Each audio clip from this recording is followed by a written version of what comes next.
Hi everyone, I've had requests about how I approach visualization, and this ties into our last couple videos about forming a self-identity that serves us well. So let's dive in. I approach visualization the way that athletes do, to train my mind to, number one, create a designed memory of a challenging set of actions, and two, building a belief in a desired path or performance, a belief and confidence that I am capable of doing it. So this is not some law of attraction, vibrating energies kind of thing.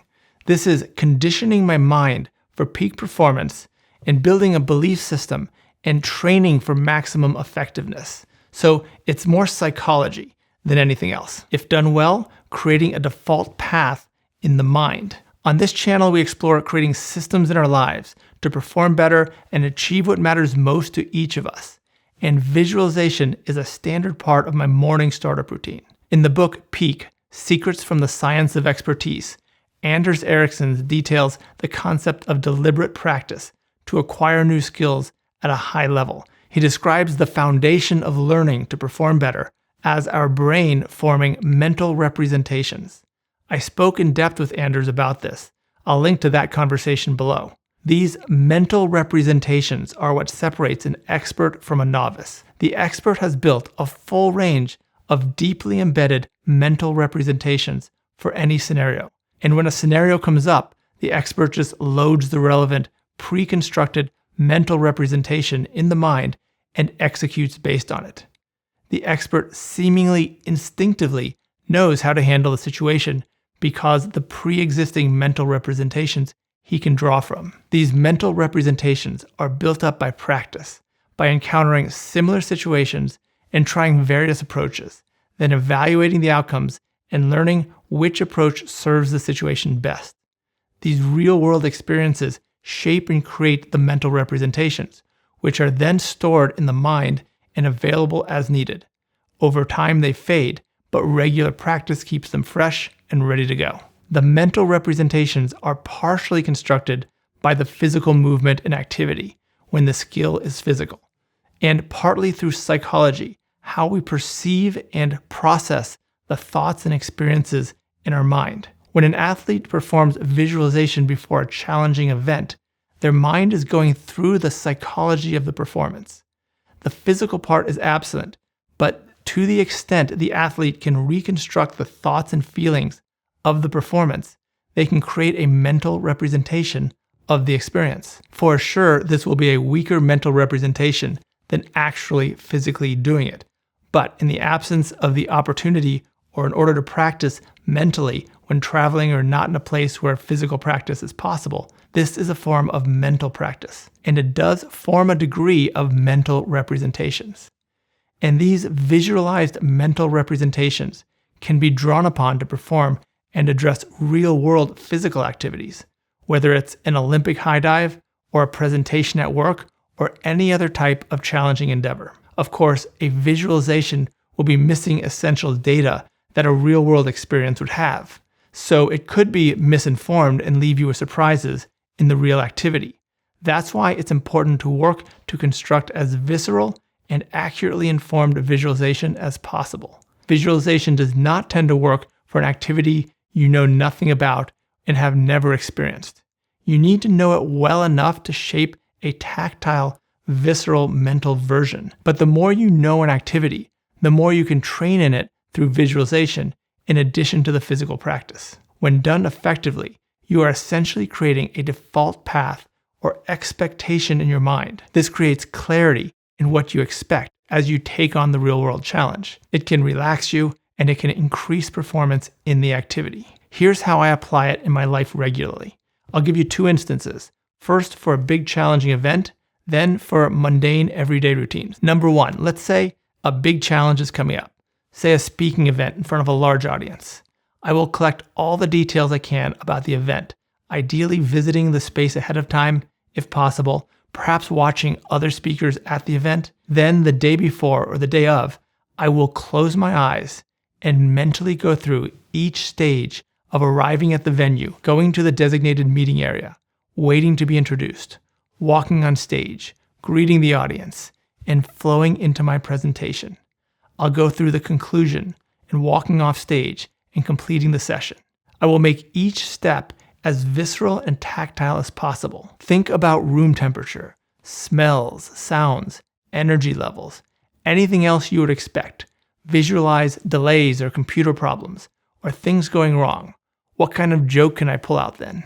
I would draw on previous similar events that I've experienced and what the nervousness felt like, and how I suppressed it, and how I can do better this time. Make it as real feeling as possible, and go through each little step along the way. Feel it, live it in your mind.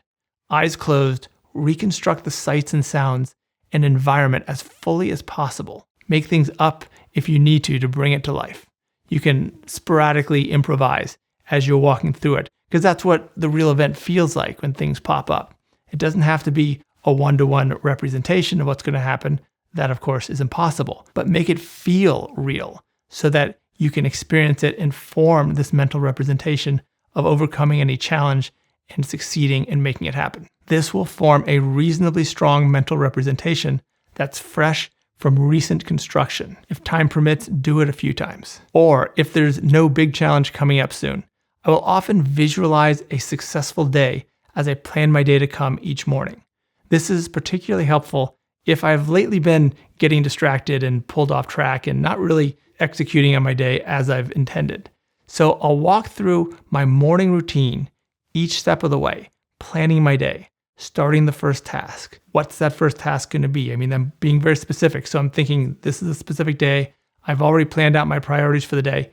I think about getting started on that first task, or getting a drink of water first, then getting started, opening the computer. I'll visualize myself actually opening the application that's necessary, creating the side-by-side views of whatever I'm going to do, actually setting up. I'm closing my eyes and walking through this step by step. I'll envision a short break when I intend to take a break.